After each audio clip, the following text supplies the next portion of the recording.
Good morning friends. तो फिर से स्वागत है आप लोगों का हमारी YouTube channel target polytechnic entrance exam 2021 में। तो आज हम आप लोगों के लिए गैसीय नियम का पार्ट 2 लेकर आ चुके हैं फ्रेंड्स। ये चैप्टर पॉलीटेक्निक के पॉइंट ऑफ व्यू से फ्रेंड्स बहुत ही मोस्ट इम्पॉर्टेंट चैप्टर है और इस चैप्टर से थ्योरी बेस्ड क्वेश्चंस पूछे जाते हैं फ्रेंड्स। और मैं इस वीडियो में आप लोगों को आगे की थ्योरी बताने वाला हूं। और इसके पहले मैंने इस चैप्टर का पार्ट 1 अपलोड कर दिया है फ्रेंड्स, आप लोग वहां पर जाकर उस वीडियो को देख सकते हैं। और उस वीडियो में मैंने आप लोगों को चार्ल्स के नियम व बॉयल्स के नियम और आदर्श गैस समीकरण के बारे में बताया हुआ था फ्रेंड्स। तो चलिए आज के टॉपिक को शुरू करते हैं फ्रेंड्स।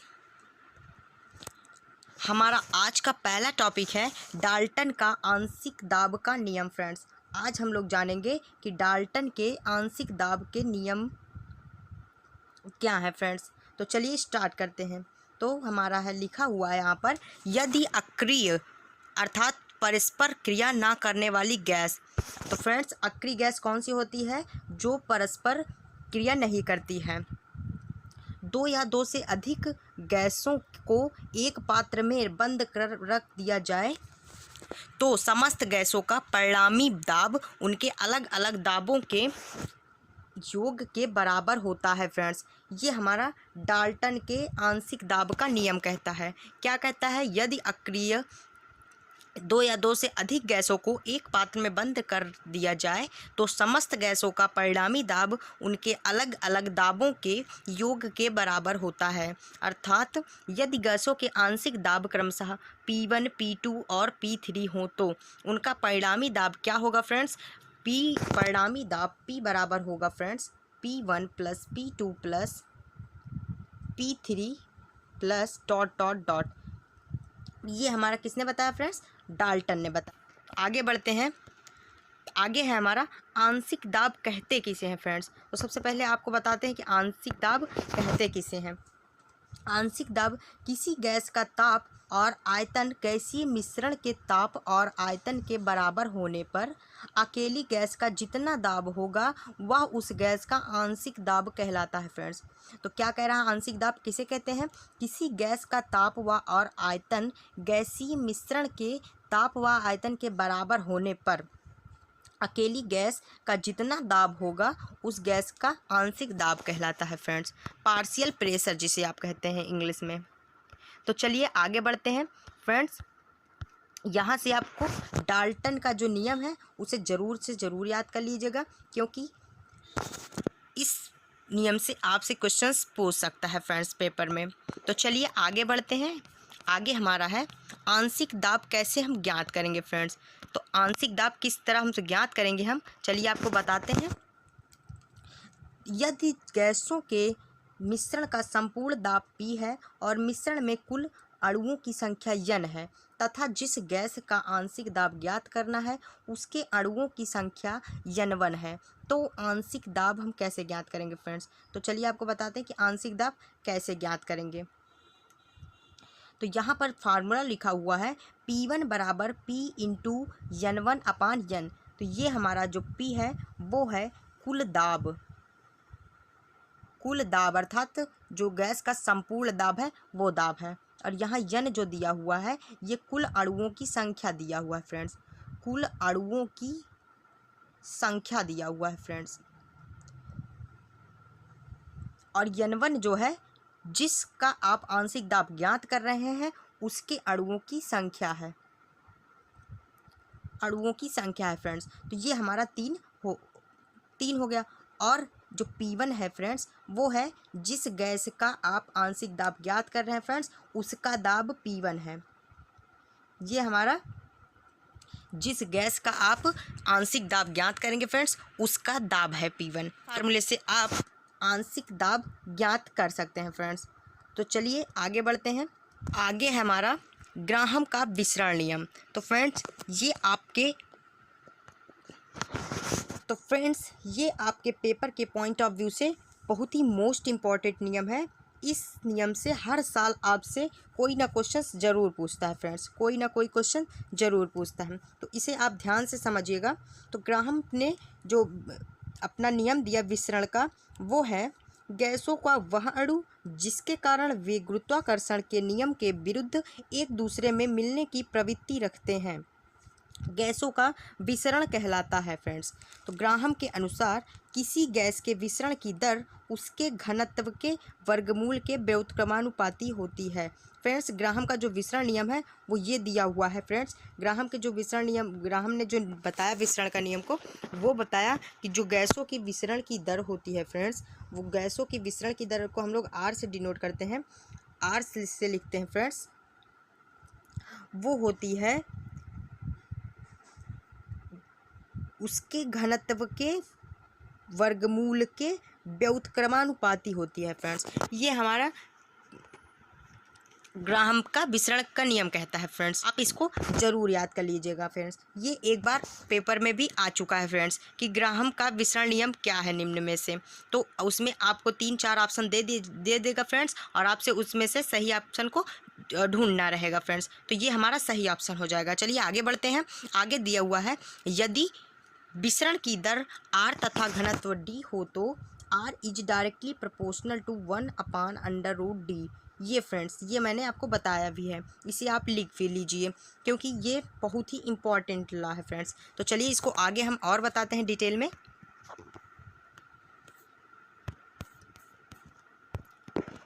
फ्रेंड्स, यदि दो भिन्न भिन्न गैसों के विसरण की दरें R1 व R2 हैं तथा घनत्व D1 व D2 हों तो R1/R2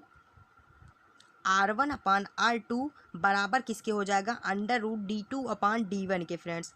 ये है हमारा। और ये नियम कब लागू होगा, जब दो भिन्न भिन्न गैसों की विसरण की दरें क्रमशः R1 व R2 हों और घनत्व D1 व D2 हों फ्रेंड्स। तो हम लोग कौन सा फार्मूला रखेंगे, ये फार्मूला रखेंगे। अब चलिए आगे और आपको बताते हैं। तो फ्रेंड्स, जैसा कि आप लोग जानते होंगे कि D बराबर वाष्प घनत्व, D बराबर होता है फ्रेंड्स अणुभार यम होता है फ्रेंड्स, अपान में 2 होता है फ्रेंड्स। ये हमारा वाष्प घनत्व का फार्मूला होता है घनत्व का। तो फ्रेंड्स, यहाँ से हम लोग D का मान क्या निकालेंगे, m/2 निकालेंगे। और अगर हम D1 का मान निकालेंगे तो यहाँ पर हमारा हो जाएगा m1/2 हो जाएगा फ्रेंड्स। और D2 का मान हम इसी तरह से निकालेंगे तो हो जाएगा हमारा m2/2 हो जाएगा फ्रेंड्स। तो चलिए हम D1 और D2 के स्थान पर इस मान को रखते हैं फ्रेंड्स। D1 और D2 के स्थान पर हम लोग इस मान को रखेंगे फ्रेंड्स। तो हम लोग हमारा आ जाएगा R1/R2 और अंडर रूट में हो जाएगा 2m2/2m1। ये हो जाएगा फ्रेंड्स। अब 2 से 2 हमारा अंदर कट जाएगा फ्रेंड्स। तो ये हो जाएगा R1/R2 बराबर m2/m1 हो जाएगा फ्रेंड्स।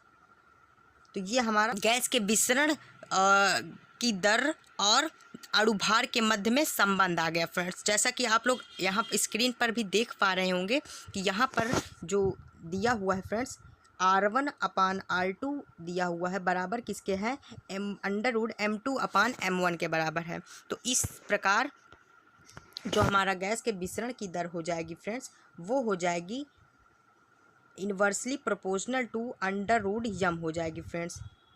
ये हमारा गैस के विसरण की दर और अणुभार में संबंध आ जाएगा फ्रेंड्स। तो चलिए आगे बढ़ते हैं। आगे आपको और डिटेल में बताते हैं फ्रेंड्स। आगे हमारा दिया हुआ है, यदि विसरण की दर R बराबर V/T हो तो V/T हो तो फ्रेंड्स, तो R1/R2 बराबर हो जाएगा V1T2/V2T1 हो जाएगा। और ये बराबर किसके है, √D2 और अपान D1। और ये भी बराबर किसके है, ये है m2/m1 के बराबर है फ्रेंड्स। तो ये हमारा कंप्लीट फार्मूला है। आप इसे लिख लीजिए और याद भी कर लीजिएगा क्योंकि आपसे इसी तरह थ्योरी बेस्ड क्वेश्चंस पूछेगा फ्रेंड्स इस चैप्टर से। अगर आप लोग इस चैप्टर से थ्योरी को अच्छी तरीके से पढ़े रहेंगे फ्रेंड्स तो इसमें का नंबर आप पूरा ले सकते हैं फ्रेंड्स अपने पेपर में। तो चलिए आगे बढ़ते हैं। आगे आपको बताते हैं गैसों की आणविक गतियाँ, molecular velocities of gases friends. तो आगे हमारा दिया हुआ है पहले नंबर पर वर्ग माध्य मूल वेग friends, root mean square velocity friends. इसकी इंग्लिश जरूर याद कर लीजिएगा क्योंकि आपसे इस टॉपिक से इंग्लिश में ही पूछेगा फ्रेंड्स। तो इसकी इंग्लिश क्या है? इसकी इंग्लिश है रूट मीन स्क्वायर वेलोसिटी, जिसे हम लोग शॉर्टकट में RMS भी कहते हैं फ्रेंड्स। इसको याद कर लीजिएगा। इसे हम लोग VRMS से प्रदर्शित करते हैं, वर्ग माध्य मूल वेग को फ्रेंड्स। तो चलिए आगे आपको बताते हैं कि ये क्या है। यह तापमान एवं अणुभार पर निम्न प्रकार निर्भर करता है। तो VRMS का जो मान होता है फ्रेंड्स वो होता है √3RT/m होता है फ्रेंड्स। इसको आप लोग याद कर लीजिए और लिख भी लीजिए। अगर आपने कॉपी पेन लिया हुआ तो अभी तुरंत लिख लीजिए VRMS बराबर होता है √3RT/m। तो फ्रेंड्स ये क्वेश्चन आपसे एग्जाम में पूछ चुका है फ्रेंड्स। डायरेक्टली आपसे यही क्वेश्चन पूछा था कि निम्न में से वर्ग माध्य मूल वेग का फार्मूला है। तो आपको 3-4 ऑप्शन दिया हुआ था फ्रेंड्स, उसमें से यही ऑप्शन आपका सही था फ्रेंड्स। तो आपसे यहाँ से डायरेक्ट क्वेश्चन पूछ सकता है फिर से फ्रेंड्स। तो चलिए आगे बताते हैं आपको। आगे दिया हुआ है यदि दो गैसों का ताप T1 एवं T2 पर वर्ग माध्य मूल वेग क्रमशः V1 तथा V2 हो तथा उनके अणुभार m1 तथा m2 हो तो V1/V2 हो जाएगा फ्रेंड्स। वो हो जाएगा T1m2/T2m1 हो जाएगा फ्रेंड्स। क्या हो जाएगा? T1m2/T2m1 हो जाएगा। ये हमारा फार्मूला आ गया फ्रेंड्स। तो चलिए आगे बढ़ते हैं। आगे हमारा दिया हुआ है अधिकतम प्रायिकता वेग, मोस्ट प्रोबेबल वेलोसिटी फ्रेंड्स। और इसे हम लोग किससे प्रदर्शित करते हैं? UMP से प्रदर्शित करते हैं, मोस्ट प्रोबेबल वेलोसिटी, जिसे आप कहते हैं अधिकतम प्रायिकता वेग। तो इसका जो मान होता है वो होता है फ्रेंड्स √2RT/m। तो फ्रेंड्स इसको आप लिखते चलिए क्योंकि आपको इसमें डाउट भी हो सकता है फ्रेंड्स। चूँकि हमारा जो ऊपर है RMS का जो मान होता है वो होता है √3RT/m होता है फ्रेंड्स। और यहाँ पर जो उसका अधिकतम प्रायिकता वेग होता है फ्रेंड्स वो होता है √2RT/m होता है फ्रेंड्स। और इसे जब हम आगे और डिटेल में जानेंगे तो यदि दो गैसों का ताप T1 तथा T2 पर अधिकतम प्रायिकता वेग क्रमशः U1 व U2 हो तो उनके अणुभार m1 व m2 हों तब U1/U2 बराबर हो जाएगा T1m2/T2m1 हो जाएगा फ्रेंड्स। ये इसका फार्मूला हो जाएगा। और ये भी आपके लिए बहुत ही मोस्ट इंपॉर्टेंट है। यहाँ से आपको डायरेक्ट एग्जाम में क्वेश्चन देखने को मिल सकते हैं फ्रेंड्स। इस चैप्टर से ज़्यादातर प्रश्न थ्योरी बेस्ड ही आपसे पूछे जाते हैं फ्रेंड्स। तो आप लोग इसकी थ्योरी को बहुत ही मेंटेन रखिएगा फ्रेंड्स। तो चलिए आगे बढ़ते हैं। आगे हमारा कुछ महत्वपूर्ण तथ्य मैंने आप लोगों के लिए लिखा हुआ है फ्रेंड्स। तो आप इसको पढ़ लीजिए एक बार। हो सकता है कि आपसे इसमें से क्वेश्चंस पूछ ले फ्रेंड्स। तो चलिए आगे आपको बताते हैं कि हमारा पहला जो पॉइंट है वो दिया हुआ है 0 डिग्री सेल्सियस अथवा 273 केल्विन को मानक ताप तथा 760 mm तथा अथवा 76 सेंटीमीटर दाब को मानक दाब माना जाता है फ्रेंड्स। तो मानक ताप आप लोग किसे मानते हैं? 273 केल्विन को आप मानक ताप मानते हैं फ्रेंड्स। और 760 mmHg को हम लोग मानक दाब मानते हैं फ्रेंड्स। ये हमारा पॉइंट है। 760 mmHg को आप लोग मानक कहते हैं, मानक दाब। तो चलिए आगे बढ़ते हैं। गणना करने के लिए ताप डिग्री सेल्सियस को 2 से 73 जोड़कर परम ताप में अवश्य परिवर्तित कर लेना चाहिए फ्रेंड्स। तो जैसा कि मैंने आपको बताया भी था पहले वीडियो में अपने कि अगर हम इस चैप्टर में कहीं भी ताप का मान रखेंगे तो वो हम 273 जोड़कर केल्विन में रखेंगे, अर्थात उसका परम ताप रखेंगे फ्रेंड्स। जब तक कि हमसे डिग्री सेल्सियस में ताप रखने के लिए बोलेगा नहीं तब तक हम उसमें परम ताप को रखेंगे, अर्थात डिग्री सेल्सियस में हम 273 ऐड करके रखेंगे। 273 ऐड करके हम लोग परम ताप को रखेंगे फ्रेंड्स इस चैप्टर के सभी फार्मूलों में। आगे बढ़ते हैं। हमारा दूसरे नंबर का जो पॉइंट है वो दिया हुआ है, स्थिर दाब पर किसी गैस की निश्चित मात्रा का आयतन उसका ताप 0 डिग्री सेल्सियस से बढ़ाकर 1 डिग्री सेल्सियस कर देने पर प्रारंभिक आयतन से 1/273 भाग बढ़ जाता है फ्रेंड्स। तो यहाँ पर दिया हुआ है, अगर हम लोग दाब को स्थिर कर देंगे फ्रेंड्स, तो गैस की जो निश्चित मात्रा का आयतन है उसका ताप 0 डिग्री सेल्सियस से बढ़ाकर 1 डिग्री सेल्सियस कर देने पर उसके आयतन प्रारंभिक आयतन से 1/273 भाग बढ़ जाता है फ्रेंड्स। और इसी प्रकार तापमान 0 डिग्री सेल्सियस से घटाकर -1 डिग्री सेल्सियस कर देने पर फ्रेंड्स गैस का आयतन प्रारंभिक आयतन का 1/273 भाग घट जाता है फ्रेंड्स। तो आपसे यहाँ से डायरेक्ट क्वेश्चन पूछ सकता है कि यदि हम लोग 0 डिग्री सेल्सियस ताप से बढ़ाकर 1 डिग्री सेल्सियस कर दें तो उसके प्रारंभिक आयतन में क्या परिवर्तन होगा फ्रेंड्स। तो उसके प्रारंभिक आयतन में परिवर्तन क्या होगा फ्रेंड्स, उसका प्रारंभिक आयतन जो अंतिम आयतन आएगा वो प्रारंभिक आयतन से 1/273 भाग बढ़ जाएगा फ्रेंड्स। और अगर हम लोग इसमें 0 डिग्री सेल्सियस से -1 डिग्री सेल्सियस तक घटा देंगे फ्रेंड्स, तो उसका जो आयतन आएगा वो प्रारंभिक आयतन के 1/273 भाग घट जाएगा फ्रेंड्स। तो इस यहाँ से आपसे डायरेक्ट क्वेश्चन पूछ सकता है फ्रेंड्स, तो इसे आप लोग नोट कर लीजिए कहीं ना कहीं। तो चलिए आगे बढ़ते हैं। हमारा तीसरे नंबर का जो टॉपिक है, तीसरे नंबर का जो पॉइंट है वो है, किसी गैस की किसी एक सूक्ष्म छिद्र से होकर दूसरी ओर जाने की क्रिया को हम लोग गैसीय निस्सरण कहते हैं, जिसे आप लोग इंग्लिश में इफ्यूज़न कहते हैं। इफ्यूज़न निस्सरण कहते हैं फ्रेंड्स। अगर कोई भी गैस किसी कंटेनर में रखी है और वो एक सूक्ष्म छिद्र से बाहर जा रही है फ्रेंड्स, तो फिर हम लोग इसे निस्सरण कहेंगे। और इसकी दर भी घनत्व के वर्गमूल के व्युत्क्रमानुपाती होती है फ्रेंड्स। इसकी दर भी क्या होती है, घनत्व के वर्गमूल के व्युत्क्रमानुपाती होती है, जो कि हमारे ग्राहम ने बताया था फ्रेंड्स। आगे बढ़ते हैं। हमारा जो चौथे नंबर का पॉइंट है वो दिया हुआ है, उच्च ताप तथा कम दाब पर सभी वास्तविक गैसें आदर्श गैस की तरह व्यवहार करते हैं फ्रेंड्स। ये बहुत ही मोस्ट इम्पॉर्टेंट लाइन लिखी हुई है फ्रेंड्स। यहाँ लिखा हुआ है, उच्च ताप पर तथा कम दाब पर सभी वास्तविक गैसें आदर्श गैस की तरह व्यवहार करती है फ्रेंड्स। तो किस दाब पर, आपसे क्वेश्चन पूछ सकता है कि किस दाब पर वास्तविक गैसें आदर्श गैस की तरह व्यवहार करती हैं फ्रेंड्स। तो कौन सा हो गया, उच्च ताप तथा कम दाब पर सभी वास्तविक गैसें आदर्श गैस की तरह व्यवहार करती हैं। तो चलिए आगे बढ़ते हैं। हमारा आगे का क्वेश्चन है, आगे का पॉइंट है, 0 केल्विन को परम ताप कहते हैं, जो कि -273.15 डिग्री सेल्सियस या फिर -459.67 डिग्री फ़ारेनहाइट के बराबर होता है फ्रेंड्स।